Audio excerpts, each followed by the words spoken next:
નમસ્કાર ગુજરાત ફરી સ્વાગત છે આજના તાજા હવામાન સમાચાર વિડીયોમાં। તો આજે તારીખ 24/11/2025 ને વાર થઈ હશે સોમવાર, ત્યારે આજનો દિવસ કેવો જવાનો છે તે ગુજરાત માટે તેની સૌથી મોટી અપડેટ આવી ગઈ છે। અત્યારે મિત્રો જે વાવાઝોડું છે તે બંગાળની ખાડીમાં છે તે આકાર લઈ રહ્યું છે અને આગળ વધી રહ્યું છે। ત્યારે મિત્રો હવે જે વાતાવરણનો રસ્તો છે તે ક્લિયર અને ચોખ્ખો જોવા મળી રહ્યો છે। તો આગામી દિવસોની અંદર ગુજરાત રાજ્યમાં વાવાઝોડાનો ખતરો છે કે નહીં તે હું તમને ખાસ કરીને જણાવીશ, અને વાવાઝોડું કઈ દિશા તરફ આગળ વધી રહ્યું છે તેને લઈને પણ સૌથી મોટા સમાચાર સામે આવી રહ્યા છે કે ટૂંકમાં બંગાળની ખાડીમાં જે ભાગ છે જ્યાં મિત્રો બનતું સેમિયાર નામનું વાવાઝોડું છે તેના કારણે મિત્રો લગાતાર અત્યારે છે તે અપડેટ આવી રહી છે। અને હવે આ વાવાઝોડું રૂટ એટલે કે રસ્તો છે તે મિત્રો પાકો બનતો જોવા મળી રહ્યો છે। અને આ વાવાઝોડું કઈ દિશા તરફ અને ગુજરાતને અસર કરશે કે નહીં, આગામી દિવસોની અંદર ગુજરાતનું વાતાવરણ કેવું રહેવાનું છે, અને આજે 24 તારીખ અને સોમવાર આજથી લઈને આગામી 7 થી 8 દિવસ ગુજરાત માટે છે તે ભારે અસર રહેવાની છે। 30 તારીખ સુધી વાતાવરણ કેવું રહેવાનું છે તે બધી જ માહિતી હું તમને જણાવવાનું છે। તો આજના મહત્તમ વિડીયોની અંદર જો વિડીયો જે મિત્રો અંત સુધી જોતા રહેજો, કારણ કે આજના વિડીયોની અંદર માત્ર વાવાઝોડા વિશે નહીં પરંતુ ઘણી બધી મારે તમને હવામાનને લગતી અપડેટ જણાવવાની છે। ટૂંકમાં મિત્રો હવામાનને લગતી જે પણ માહિતી બધી જ માહિતી તમને છે એક જ વિડીયોની અંદર મળી જવાની છે। હવામાનને લગતા બીજા કોઈ અન્ય વિડીયો તમારે છે તે જોવાની જરૂર નહીં પડે। તો મિત્રો તમને નહીં ખબર હોય તો જણાવી દો કે એક માત્ર વિડીયોની અંદર તે બધું આપણે ક્લિયર કરી દેવાનું છે। અને તો મિત્રો વાવાઝોડું છે તે દિવસે ને દિવસે વધારે ઘાતક છે અને ભયંકર બનતું જોવા મળી રહ્યું છે, પરંતુ વાવાઝોડાની દિશાને લઈને હજુ પણ મિત્રો જે તે સ્પષ્ટતા મળી નથી। જો કે મિત્રો 1 થી 2 નવા રસ્તાઓ છે જે સામે આવી રહ્યા છે એના વિશે આજના વિડીયોની અંદર ચર્ચા અને વિચારણા આપણે કરવાની છે। પરંતુ બીજા નંબર ઉપર તમને ખ્યાલ ના હોય તો જણાવી દઉં મિત્રો કે આપણી ચેનલ ઉપર છે તે એવા જ લોકો ઉપયોગી વિડીયો છે તે મૂકવામાં આવે છે હવામાનને લગતા। તો સૌથી પહેલા ચેનલને મિત્રો સબસ્ક્રાઇબ કરી લેજો, અને ચેનલને સબસ્ક્રાઇબ અને તમારા મિત્રો સુધી આ વિડીયોને શેર કરી દેજો।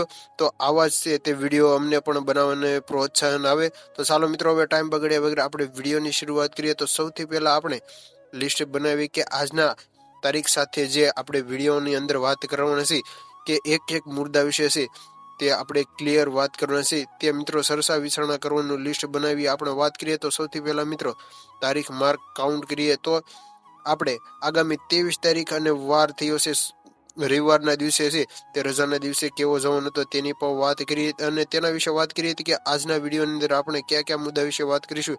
તો મિત્રો વાત કરવાના છે કે આગામી દિવસો 23 તારીખથી લઈને 30 તારીખ સુધી છે તે કેવો જવાનો છે। સૌથી પહેલા હું તમને વાવાઝોડા વિશે કમ્પ્લીટ માહિતી આપી દઉં કે વાવાઝોડું છે તે મિત્રો કઈ દિશા તરફ જઈ રહ્યું છે, અને આ વાતાવરણના દિવસોની અંદર મિત્રો હવે ફટાફટ જે ટાઈમ બગાડ્યા વગર વિડીયોની શરૂઆત કરીએ। એક પછી એક જ જે મુદ્દા છે તેના વિશે ડિટેલ સાથે છે તે હું તમને જણાવવાનું છે। તો સૌથી પહેલા મિત્રો તમને જણાવી દઉં કે ખાસ કરીને અત્યારે જે વાવાઝોડું છે તે લગાતાર આગળ વધી રહ્યું જોવા મળી રહ્યું છે, અને દિવસે ને દિવસે આ વાવાઝોડું દિશા બદલતું જોવા મળી રહ્યું છે। એટલે કે તમને ખ્યાલ ન હોય તો મિત્રો જણાવી દઉં કે ગઈકાલે વાવાઝોડુંની દિશા છે તે અલગ હતી અને આજે મિત્રો દિશા અલગ છે, અને બદલાતા ઉપર છે તે સડકતી હોય છે। હવે મિત્રો જે વાવાઝોડાની દિશાને લઈને સ્પષ્ટતા નથી, પરંતુ વાવાઝોડું કઈ તારીખે બન્યું છે એના વિશે અપડેટ આપીએ તો મિત્રો 25 તારીખ આજુબાજુ તે બંગાળની ખાડીમાં એરિયામાં છે તે બંગાળની ખાડીનો જે ભાગ છે ત્યાં મિત્રો આગળ જોઈ લો મિત્રો પ્રેશર સિસ્ટમો છે તે બંગાળની નવી શરૂઆત થઈ ગઈ છે, અને ચાઇના બોર્ડર પાસે અત્યારે આ પ્રેશર બની રહ્યું છે। અને કારણ કે અહીંયા આ બંગાળની ખાડીની અંદર જે મિત્રો વાવાઝોડું બનવાની શરૂઆત થઈ છે તે 26 તારીખે મિત્રો આ વાવાઝોડું છે તે કમ્પ્લીટ બની જવાનું છે, ને ત્યારે મિત્રો અહીંયા બનતું જોવા મળી રહ્યું છે ચક્રવાત બંગાળની ખાડીમાં આપી દેવામાં આવ્યું છે। હવે તમને મિત્રો ખ્યાલ ના હોય તો મિત્રો જણાવી દઉં કે આ વાવાઝોડાને જે સેમિનાર નામ આપવામાં આવ્યું છે તે મિત્રો આ સેમિનાર નામનું જે ભયંકર વાવાઝોડું છે તે મિત્રો 27 તારીખે પૂરેપૂરું બહાર ધારણ કરીને આગળની અંદર જોવા મળશે। એક તારીખમાં મિત્રો જે વાવાઝોડું 25 તારીખે બનવાનું હતું અને તે ટકરાવાનું હતું તે બંગાળની ખાડી પાસેથી મિત્રો ભારે ભારતની અંદર જે વાવાઝોડું થોડું ધીમું પડ્યું એટલે કે નબળું પડતું નથી, અરબ સાગર ઉલટું મિત્રો વાવાઝોડું મજબૂત બન્યું છે, પરંતુ મિત્રો વાવાઝોડું છે તે મોડું પડ્યું છે, એટલે કે જે તારીખ આવવાનું હતું એનાથી થોડા 2-3 દિવસ લેટ થયું છે. 28 તારીખ આજુબાજુ મિત્રો છે તે હવે મજબૂત બનતું જોવા મળશે. પહેલા 25 તારીખ આજુબાજુ બનવા જોવા મળી રહ્યું હતું. હવે 28 આજુબાજુ છે, 28, 27 અને 30 તારીખ સુધી છે. 7-8 હવામાન વિભાગ દ્વારા આગાહી આપવામાં આવી છે. સક્રિય સિસ્ટમ બનશે જેના કારણે 75 થી 80 પ્રતિ કલાકે જે તે મિત્રો પવનો ફૂંકાઈ પણ શકે છે. અને અપડેટ સામે આવી ત્યારે હાલ પરંતુ બીજા નંબર સાથે જણાવી દો કે જે પવનનો વધારો ફૂંકાશે અને પ્રેશર સાથે મિત્રો એક એવું લાગી રહ્યું છે કે જેવું રૂપ છે તે ધારણ કરશે, એટલે કે એક દૂર રહ્યું વાવાઝોડું જે રૂપ ધારણ કર્યું છે એક સાથે આ બે સિસ્ટમો છે અત્યારે બની છે. મુખ્ય કારણ મિત્રો આ બે સિસ્ટમ છે તેનું બની રહ્યું છે. બંગાળની ખાડીમાં છે, પરંતુ ખાડીમાં જે તમે કહી શકો છો કે અવશેષો મિત્રો છે તે આખા માલદીવ પાસે છે, તે અરબ સાગર પાસે છે તે બની રહ્યું છે. અને આગામી 19 તારીખ આજુબાજુ તે અહીંયા નાનકડું વાવાઝોડું છે તે બીજું શ્રીલંકા આજુબાજુ બનશે. તો મિત્રો રૂપને લઈને બનાવી તો તમે જોઈ શકો છો કે અપડેટ થોડી વધારે વરસાદની લઈને 29 તારીખ છે કે ગુજરાત રાજ્યમાં વરસાદની કોઈ સંભાવના નથી. તો મિત્રો એ માહિતી આપણે વાદળોના આધારે આરામથી સમજી શકશે. સાથે વાવાઝોડું છે તે ટકરાશે તો સમજીએ તો ખતરો જે વધવાનો છે. થ્રેડ બની રહ્યો તો છે મિત્રો તમે જોઈ લો કે મિત્રો મોટો ખતરો છે તે હાલતોડ થઈ રહ્યો છે, કારણ કે જ્યારે સક્રિય સિસ્ટમ બનશે ત્યારે મિત્રો જોઈ લો આખા ભાગની અંદર છે તે વરસાદ પંખારતી ભાર સિસ્ટમ છે તે જોવા મળી રહી છે, ક્રિએટ થતી જોવા મળી રહી છે. અને આ સિસ્ટમ પછી ક્યાંથી ક્યાં અને જણાવી દો તો મહત્વનું એ રહેશે કે આપણે આજના દિવસોની અંદર મિત્રો પણ વાત કરીએ તો દિશા બદલાતું જોઈ રહ્યું છે. તો મિત્રો હવે હું તમને જણાવી દઉં કે વાવાઝોડા રસ્તા વિશેની માહિતી આપું ગુજરાતને અસર કરશે કે નહીં, સૌથી મોટો પ્રશ્ન છે. તો આ મિત્રોને જોઈ લો આખી બંગાળની ખાડી છે તે અત્યારે ચોરસ બનાવી દો.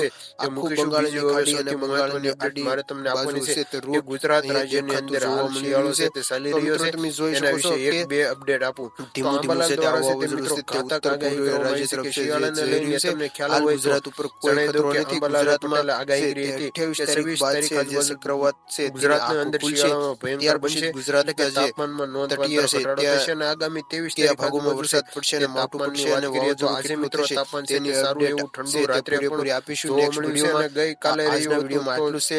મળીએ જોઈએ નવા હવે વિડીયો કે સાથે. જય ગુજરાત માતાજી, રાજ્યની જય અંદર દ્વારકાધીશ. તાપમાન છે તે મિત્રો ઘટી રહ્યું છે. અને આમ જોઈએ તો મિત્રો ગઈકાલે 30 ડિગ્રીથી 10 ડિગ્રી સુધીનું નલિયા તાપમાન છે તે રહ્યું હતું. કચ્છમાં છે તે 10 ડિગ્રી સુધીનું તાપમાન રહ્યું. મિત્રો તાપમાન ઘટી રહ્યા છે અને હવે ધીમે ધીમે છે તે શિયાળાને જે ભરપૂર આગળ છે તે વધી રહ્યો છે. તો વધારે મિત્રો આપણે વાત કરીએ તો 26 તારીખ પછી છે તે હળતી ઠંડી છે તે પડવાની આગાહી છે. તો અંબાલાલે કરી છે. અને આવનારા જે ડિસેમ્બર મહિનામાં જે લઈને અંબાલાલે પટેલે આગાહી કરી છે કે 12 મહિનાની અંદર ડિસેમ્બર મહિનાની અંદર હાલથી થતી ઠંડી પડશે અને આ વાવાઝોડું છે તે આવી રહ્યું છે આગામી પણ મમાલે છે તે. આમ મિત્રો જોઈએ તો આ શિયાળો છે તે ભરપૂર વરસાદ સાથે છે તે જોવા મળ્યો છે. અને આવું દુનિયામાં સૌથી પહેલી વાર થવા જઈ રહ્યું છે. તો હવે આજના વિડીયોમાં આટલી જ માહિતી છે. તો મળીએ નવા વિડીયો સાથે. ત્યાં સુધી બન્યા રહેજો. વિડીયો જોવા સુધી તમારો ધન્યવાદ. જય